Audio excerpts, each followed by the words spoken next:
ছিল দুপুরবেলা। রোদের আলোতে মক্কা নগরী ঝিকিমিকি করছিল। এমন সময় রাসূলুল্লাহ সাল্লাল্লাহু আলাইহি ওয়াসাল্লাম কাবা শরীফের সামনে কায়াম করে নামাজরত ছিলেন। কোলাহলে নয়, নীরবভাবে তিনি রবের দিকে মনোযোগ দিলেন। অথচ দূরে দু একটা ছায়া তাদের কাণ্ডকারখানি শুরু করেছিল। আবু জাহেল, উতবা, সাহেবা ও মুগিরা সহ কিছু লোক মসজিদের পার্শ্ববর্তী স্থানে দাঁড়িয়ে নবীর দিকে হেঁটে হেঁটে ছুঁচো মন্তব্য করতে লাগলো। আবু জাহেল তাদের উদ্দেশ্যে কটাক্ষ করে বলল, চলো মোহাম্মদকে একটু লজ্জা দিই, দেখি সে কেমন প্রতিক্রিয়া দেখায়। তারপর তারা এমন এক কৌশল নিল, একটি ঘোড়ার মতোই বিকল পচা গন্ধযুক্ত উটের নাড়ি ভুড়ি কাঁধে নিয়ে সামনে এলো। রাসূল সেজদায় গেলে তারা চেপে নাড়ি ভুড়িটা নবীর কাঁধের ওপর পড়িয়ে দিল। গন্ধটি দ্রুত চারিদিকে ছড়িয়ে পড়ল। তারা একটু দূরে সরে গিয়ে অপেক্ষা করতে লাগলো, দেখার জন্য যে নবীর সঙ্গে কি হবে। এইসব দেখে রাসূলের ছোট কন্যা হযরত ফাতিমা রাদিয়াল্লাহু তাআলা আনহা তৎক্ষণাৎ দৌড়ে এসে বাবার নিকট পৌঁছান। তখন তার বয়স ৮-৯ বছরের মতো। তিনি দ্রুত নিতম্বের ওপর চাপানো উটের নাড়ি ভুড়িগুলো সরিয়ে ফেললেন এবং বুঝলেন বাবার কক্ষে অমার্জিত অবমাননা হয়েছে। চোখ ভরে কাঁদতে কাঁদতে তিনি আল্লাহর কাছে আরজি জানালেন, ইয়া রাব্বুল আলামিন, যাহারা আমার নিরপরাধ বাবাকে এভাবে সম্মানহানি করেছে তাদেরকে ধ্বংস করো। অবশ্যই কথাগুলো আবু জেহেলের কানে পৌঁছালো। তিনি ক্রোধে চেঁচিয়ে বললেন, দেখো, যেমন পিতা তেমন কন্যা, যদি কখনো ফাতেমাকে পাই তাও তাকে শাস্তি দিতে হবে। এরপর ফাতেমা নবীর হাত ধরে বাড়ি ফিরে গেলেন, আর ঘটনা তাকে বহু কষ্ট দিল। কিছুদিন পরে একটা অন্যদিন ফাতেমা রাস্তায় যাচ্ছিলেন, ঠিক সেই পথে আবু জেহেল কর্ণপাত করে দাঁড়ালেন। তিনি অশ্লীল গালি দিয়ে ফাতেমাকে আঘাত করতে থাকলেন। প্রবল রাগে হঠাৎ তিনি ফাতেমার গালে ঘুষি মারলেন, এত জোরে মারেন যে আঙুলের ছাপ দীঘল সময়ের জন্য দেখা গেল। কাঁদতে কাঁদতে ফাতেমা বাড়ি এসে পুরো ঘটনাটি নবীর সামনে খুলে বললেন। রাসূলুল্লাহ সাল্লাল্লাহু আলাইহি ওয়াসাল্লাম মৃদু কণ্ঠে বললেন, হে ফাতেমা, আবু জেহেল অত্যন্ত প্রভাবশালী, সে সরাসরি মোকাবেলার যোগ্য নয়। আমি মক্কায় ইসলাম প্রচার করছি, তাই অনেক স্বজনই আমার বিরুদ্ধে। এ অবস্থায় আমি তাকে প্রকাশ্যে প্রতিহত করতে পারবো না। তুমি বরং আবু সুফিয়ানের কাছে যাও, তিনি বিচক্ষণ, ন্যায়পরায়ণ এবং সঠিক সিদ্ধান্ত নিতে পারবেন। ফাতেমা রাদিয়াল্লাহু তাআলা আনহা তখন জোরে জোরে আবু সুফিয়ানের দরজায় গেলেন এবং সম্পূর্ণ ঘটনা ব্যাখ্যা করলেন। আবু সুফিয়ান এই কথা শুনে রাগে লাল হয়ে উঠলেন। তিনি কণ্ঠ উঁচু করে চিৎকার করে বললেন, আবু জেহেলের এত বড় সাহস! কুরাইশ বংশের কিশোরীর গায়ে হাত দিয়েছে। আবু জেহেল কি ভুলে দিয়েছে কুরাইশ বংশের কিশোরীর গায়ে হাত দেওয়া একটি জঘন্যতম অপরাধ? সে নিজেও কুরাইশ বংশের পুরুষ হয়ে কি করে কুরাইশ বংশের একজন কিশোরীর গায়ে হাত দিল? অতঃপর আবু সুফিয়ান ফাতিমাকে নিয়ে আবু জেহেলের বাড়ির দিকে আসলেন। ওই সময় আবু জেহেল বাড়িতে কয়েকজন প্রভাবশালী আরব নেতাদের নিয়ে বৈঠক করছিল। আবু সুফিয়ান সেখানে এসে আবু জেহেলকে জিজ্ঞেস করলেন, তুমি কি ফাতিমাকে থাপ্পড় মেরেছ? আবু জেহেল কোনো কথা বলল না, সে মাথা নিচু করে দাঁড়িয়ে রইল।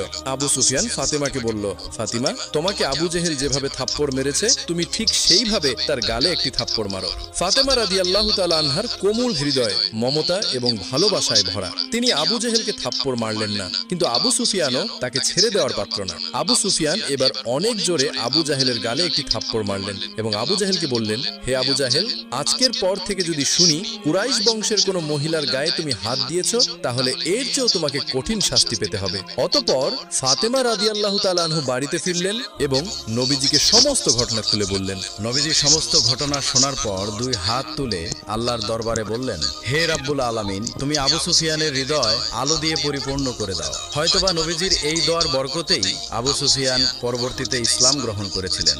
একদিন ফজরের নামাজের পর ফাতেমা রাদিয়াল্লাহু তাআলা আনহা খেয়াল করে দেখলেন, ফাতেমা রাদিয়াল্লাহু তাআলা আনহা তার মায়ের নিকট গিয়ে বসলেন এবং তার মায়ের কান্না থামানোর চেষ্টা করলেন, কিন্তু খাদিজা রাদিয়াল্লাহু তাআলা আনহার কান্না যেন কিছুছে না। ছোট্ট ফাতেমা রাদিয়াল্লাহু তাআলা আনহা যখন তার মায়ের কান্না থামাতে পারলেন না, তিনি তার বাবার খোঁজে বের হলেন। তিনি গিয়ে দেখলেন কাবার সামনে নবীজি বসে জিকির করছেন।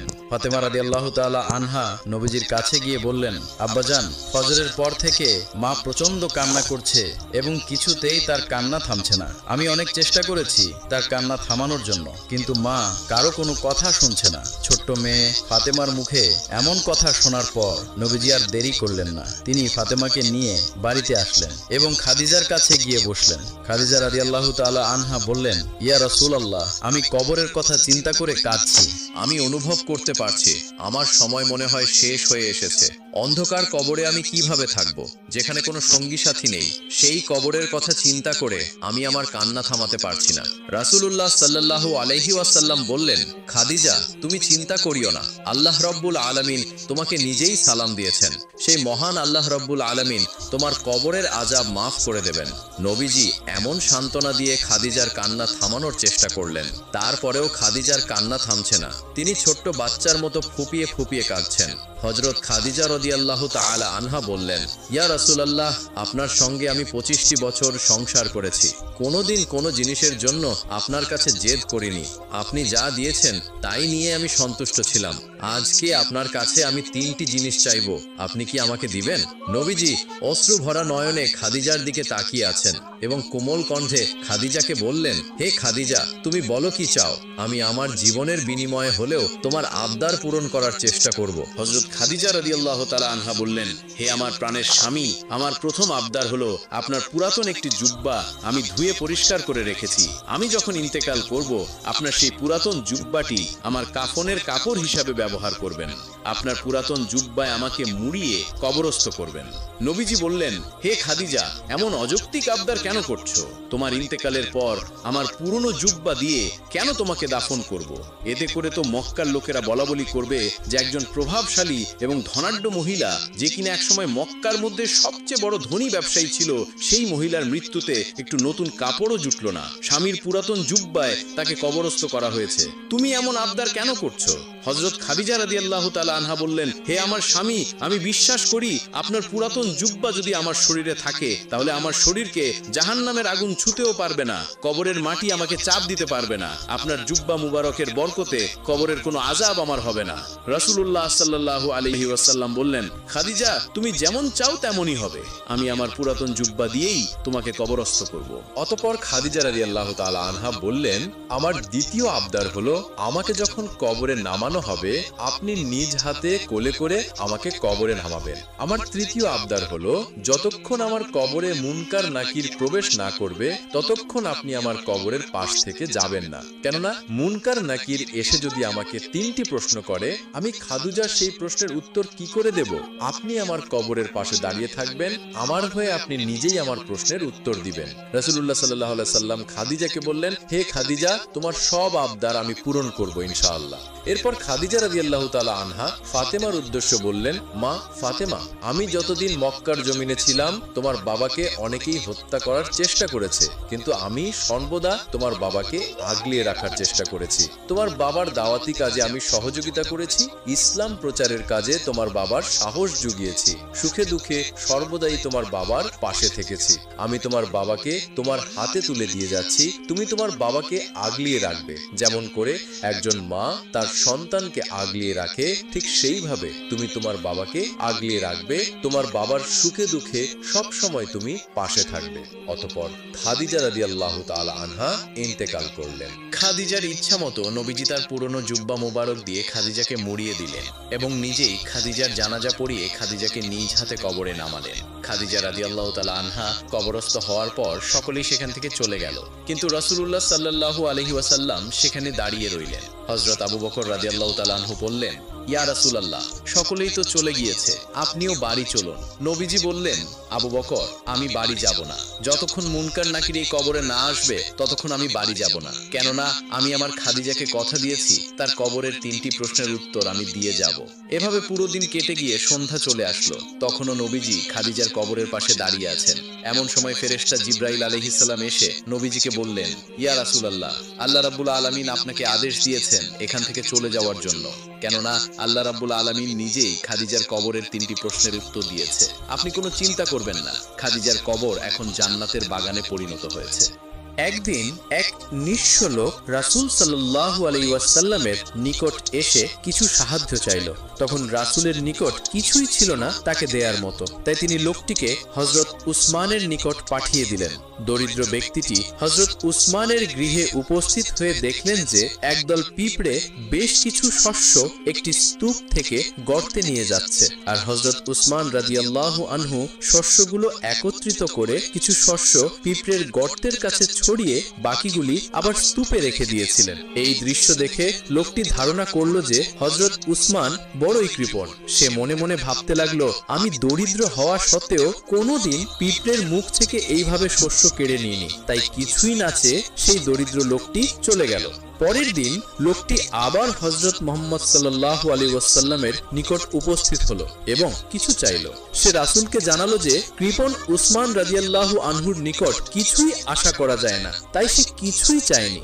রাসূল সাল্লাল্লাহু আলাইহি ওয়াসাল্লাম তাকে আবারও হযরত উসমানের নিকট পাঠিয়ে দিলেন। সে অনিচ্ছা সত্ত্বেও গেল এবং দেখতে পেল যে হযরত উসমান রাদিয়াল্লাহু আনহু তার চাকরকে বাতির ষোলোতে উঁচু করে দেওয়ার দায়ে বকাঝকা করছেন, কারণ তাতে অধিক তেল খরচ হয়। দরিদ্র লোকটি মনে মনে ভাবল যে তার বাড়িতে আলো আরো উজ্জ্বল হয়ে চলে এবং সে কখনো এরূপ তেলের হিসাব করে না। হযরত উসমানের কৃপণতা সম্বন্ধে তার ধারণা আরো জোরদার হলো। তাই কিছুই না চেয়ে সে আবার রাসূল সাল্লাল্লাহু আলাইহি ওয়াসাল্লাম এর নিকট ফিরে গেল। হযরত উসমানের বিরুদ্ধে কৃপণতার অভিযোগ শুনে রাসূল সাল্লাল্লাহু আলাইহি ওয়াসাল্লাম মৃদু হাসলেন এবং লোকটিকে আবারও বললেন হযরত উসমানের কাছে ফিরে যেতে এবং কিছু চাইতে। তৃতীয়বার লোকটি হযরত উসমানের নিকট এসে দেখল যে হযরত উসমানের বাড়িতে তুলা শুকাতে দেওয়া হয়েছে এবং একটি জাল দিয়ে সেগুলি ঢেকে রাখা হয়েছে। জালের নিচ হতে কিছু তুলা উড়ে উড়ে যাচ্ছিল আর হযরত উসমান রাদিয়াল্লাহু আনহু সেগুলোকে ধরে আবার জালের নিচে রাখছেন। লোকটির মন অত্যন্ত বিরূপ হয়ে উঠল। ভাবল, এমন কৃপণও কি কিছু দান করতে পারে? তবু যেহেতু রাসূল সাল্লাল্লাহু আলাইহি ওয়াসাল্লাম তাকে 3 বার উসমান রাদিয়াল্লাহু আনহুর কাছে পাঠিয়েছেন, তাই সে গিয়ে কিছু চাইল।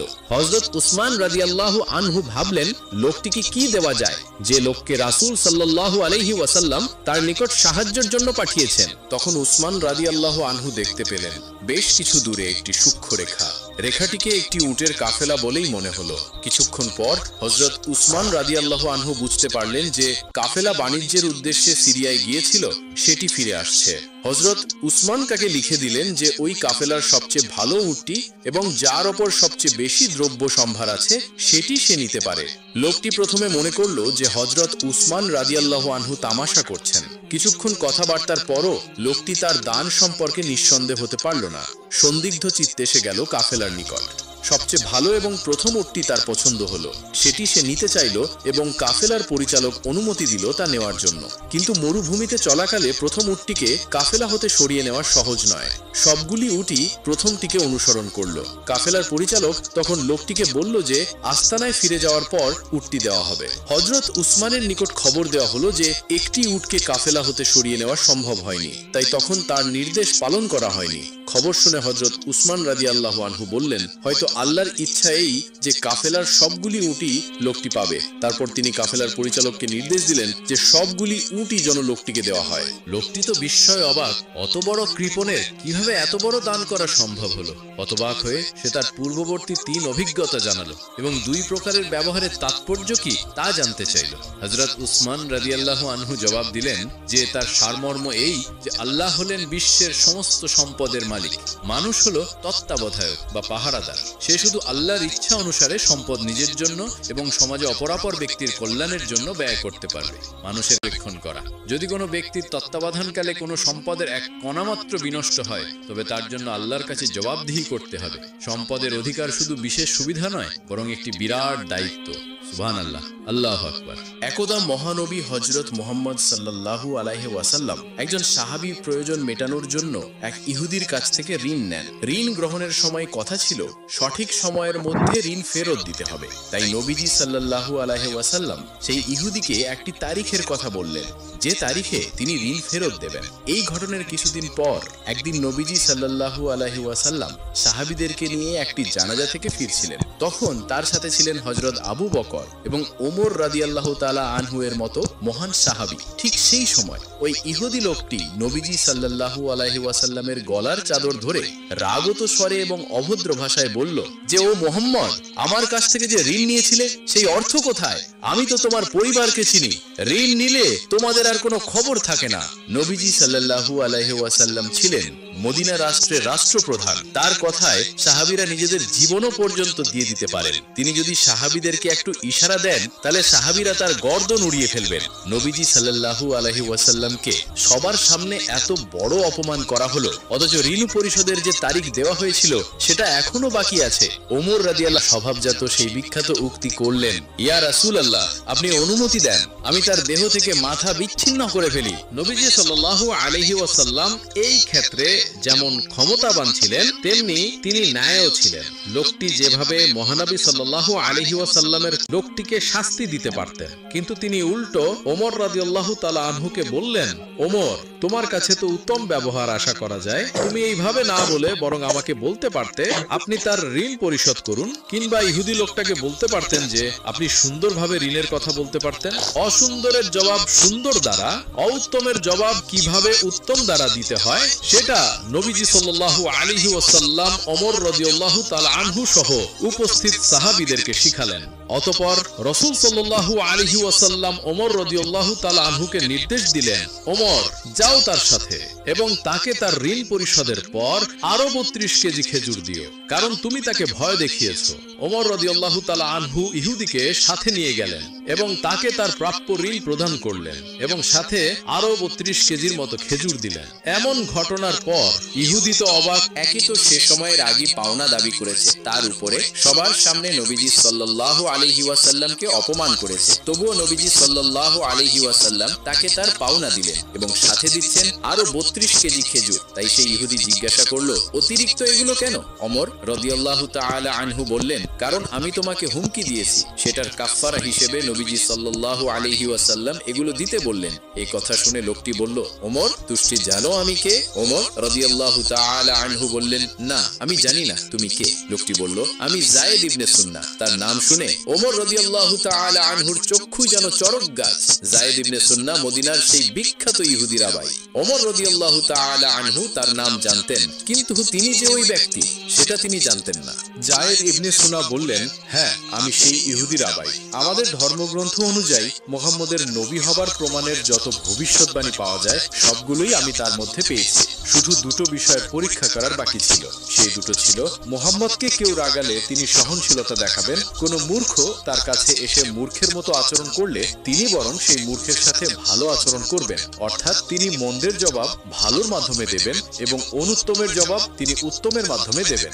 যায়েদ ইবনে সুন্নাহ নবীজি সাল্লাল্লাহু আলাইহি ওয়াসাল্লামের মধ্যে সেই দুটো গুণই এবার দেখতে পেলেন। তিনি নবীজি সাল্লাল্লাহু আলাইহি ওয়াসাল্লামকে রাগানো সত্ত্বেও নবীজি সাল্লাল্লাহু আলাইহি ওয়াসাল্লাম তার সাথে রাগ করেননি, উল্টো তার পাওনা অর্থের বিনিময়ে তাকে বেশি দিয়েছেন। এবার যায়েদ ইবনে সুন্নাহ বললেন, ওমর, তুমি সাক্ষী থাকো, আমি আল্লাহকে আমার রব হিসাবে, ইসলামকে আমার ধর্ম হিসাবে এবং মুহাম্মদ রাসূলুল্লাহ সাল্লাল্লাহু আলাইহি ওয়াসাল্লামকে আমার নবী হিসাবে মেনে নিলাম। আমার অনেক সম্পদ আছে, আমি আমার অর্ধেক সম্পদ ইসলামের পথে দান করে দিলাম। হযরত আবু হুরায়রা রাদিয়াল্লাহু আনহু থেকে বর্ণিত, তিনি বলেন, একদা আমরা রাসূল করিম সাল্লাল্লাহু আলাইহি ওয়াসাল্লামের দরবারে বসেছিলাম। তখন হঠাৎ এক ব্যক্তি সেখানে এসে উপস্থিত হলো। তার পরিধেয় বস্ত্র ছিল সাদা ধপধপে এবং চুলগুলি ছিল কৃষ্ণ বর্ণের। তার মধ্যে ভ্রমণের কোনো চিহ্ন তথা ধুলাবালি বা ক্লান্তির কোনো কিছুই ছিল না। আমাদের মধ্যে কেউ তাকে চিনতাম না। সে এখানে এসেই রাসূল সাল্লাল্লাহু আলাইহি ওয়াসাল্লামের উভয় জানুর উপর তার হাতগুলো রেখে তাকে প্রশ্ন করতে শুরু করলেন।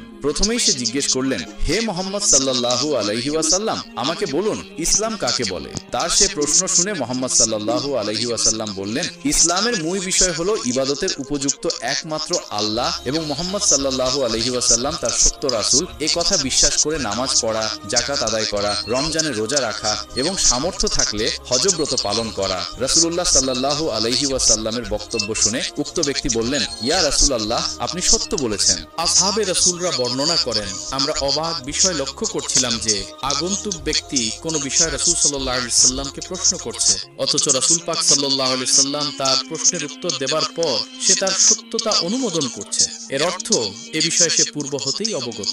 ব্যাপারটি আমাদের নিকট খটকা লাগলো। তারপর তিনি পুনরায় প্রশ্ন করলেন, আমাকে বলুন ঈমান কাকে বলে? রাসূল সাল্লাল্লাহু আলাইহি সাল্লাম উত্তরে বললেন, ঈমান হলো তুমি আল্লাহর উপর বিশ্বাস স্থাপন করো, তার ফেরেশতা, কিতাব, সমস্ত আম্বিয়াদের, কিয়ামতের পুনরুত্থান এবং ভালো মন্দ তাকদীরের উপর নির্ভরশীল, এই বিষয়ের উপর। তখন সে ব্যক্তিও রাসূল সাল্লাল্লাহু আলাইহি সাল্লামের উত্তর শুনে এবারও তিনি বললেন, আপনি সত্য বলেছেন। সে পুনরায় জিজ্ঞেস করল, ইহসান কাকে বলে? তার সেই প্রশ্ন শুনে রাসূল সাল্লাল্লাহু আলাইহি সাল্লাম বললেন, এমন ভাবে আল্লাহ তাআলার ইবাদত করো যেন তাকে তুমি দেখছো। এতটা সম্ভব না হলে অন্তত আল্লাহ তাআলা তোমাকে দেখছেন, মনে মনে এ খেয়াল করে আল্লাহ তাআলার ইবাদত করো। তখন ওই ব্যক্তি বলল, ইয়া রাসূলুল্লাহ, আপনি সত্য বলেছেন। শেষবারের মতো তিনি জিজ্ঞেস করলেন, কিয়ামত কখন আসবে? তিনি উত্তর দিলেন, এই বিষয়ে প্রশ্নকারীর চেয়ে বেশি আমার জানা নেই। আগন্তুক ব্যক্তি এবার বললেন, কিয়ামতের নিদর্শনগুলো বর্ণনা করুন। আল্লাহ রাসূল সাল্লাল্লাহু আলাইহি ওয়াসাল্লাম বললেন, দাস দাসীরা তাদের মনিব জন্ম দিতে শুরু করবে, অভিজাত পরিবারে দাসী রাখার রেওয়াজ চালু হয়ে যাবে এবং তাদের গর্ভে যে সন্তান জন্মগ্রহণ করবে পিতৃ বিবেচনায় তাদেরকে শাহজাদা শাহজাদি হিসাবে গ্রহণ করা হবে, অথচ তাদের মাতা হবে দাসী। মোট কথা, ভোগ বিলাসের প্রবণতা বৃদ্ধি পাবে। রাসূল কারীম সাল্লাল্লাহু আলাইহি ওয়াসাল্লামের উক্ত বক্তব্যের অর্থ এও হতে পারে যে সন্তানেরা মাতা পিতার অবাধ্য হবে, তাদের সাথে এমন ভাবে কথাবার্তা বলবে যে তারা ঘরের দাসী। যাই হোক, অতঃপর তিনি কিয়ামতের অন্যান্য আলামত বর্ণনা করে বললেন, বৃত্তহীন, অভুক্ত ও রাখাল শ্রেণীর লোকেরা এত সম্পদের মালিক হবে যে তারা সুউচ্চ ভবনাদি নির্মাণ করবে। অতঃপর আগন্তুক ব্যক্তি অদৃশ্য হয়ে গেলেন। তখন রাসূল সাল্লাল্লাহু আলাইহি ওয়াসাল্লাম সাহাবাদের বললেন, তাকে ডেকে আনো, কিন্তু তাকে আর কোথাও খুঁজে পাওয়া গেল না। অতঃপর হযরত ওমর রাদিয়াল্লাহু আনহু বললেন, কিছুক্ষণ পর রাসূল সাল্লাল্লাহু আলাইহি ওয়াসাল্লাম আমাকে জিজ্ঞেস করলেন, তুমি কি জানো ওই প্রশ্নকারী ব্যক্তি